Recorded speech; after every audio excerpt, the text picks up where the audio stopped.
का कोरोना के नए वेरिएंट की दस्तक के बाद देश भर में अलर्ट जारी है। वहीं उत्तराखंड में भी कोरोना को लेकर शासन और प्रशासन पूरी तरह से मुस्तैद है। वहीं दून अस्पताल में भी कोरोना के मद्देनजर सभी पुख्ता इंतजाम किए गए हैं और साथ ही अस्पताल में कोरोना के साथ स्वाइन फ्लू और इन्फ्लुएंजा की जांच भी की जा रही है। दून अस्पताल के सीएमएस अनुराग अग्रवाल ने लोगों को सावधानी बरतने की अपील की है।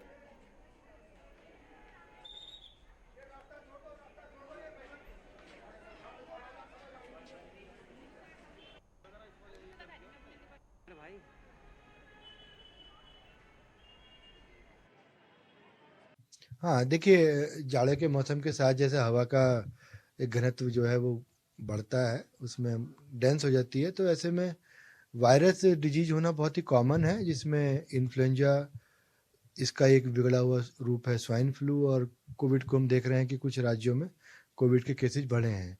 तो उन सब को लेके हम लोग यहाँ पूरी तरह अलर्ट हैं। इसमें नेशनल गाइडलाइंस और हमारी स्टेट की भी एडवाइजरी आ गई है।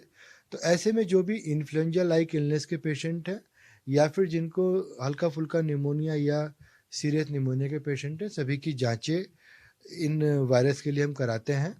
इसके अलावा इन सबको हम एक सेंट्रलाइज पोर्टल पर भी डालते हैं, जिससे जो हमारा डिस्ट्रिक्ट सर्विलेंस ऑफिस है वो इनको ट्रैक कर इनके आसपास की जांचें भी कर सके। इसके अलावा हमने दून मेडिकल कॉलेज जैसे पहले भी एक कोविड डेडिकेटेड हॉस्पिटल रह चुका है।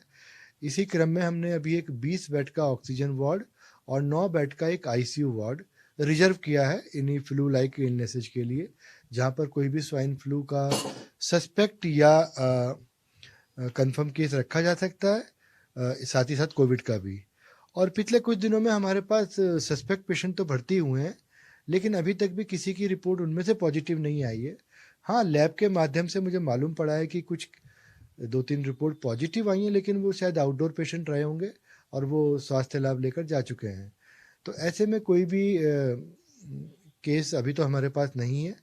बाकी इस तरह की कोई भी जानकारी के लिए आप एक बार डिस्ट्रिक्ट सर्विलेंस ऑफिसर से भी कांटेक्ट कर सकते हैं, क्योंकि ये सब एक सर्विलेंस के थ्रू ही ये सब जांचें होती हैं, तो उनकी जानकारी ज़्यादा मान्य होगी। एहतियात के तौर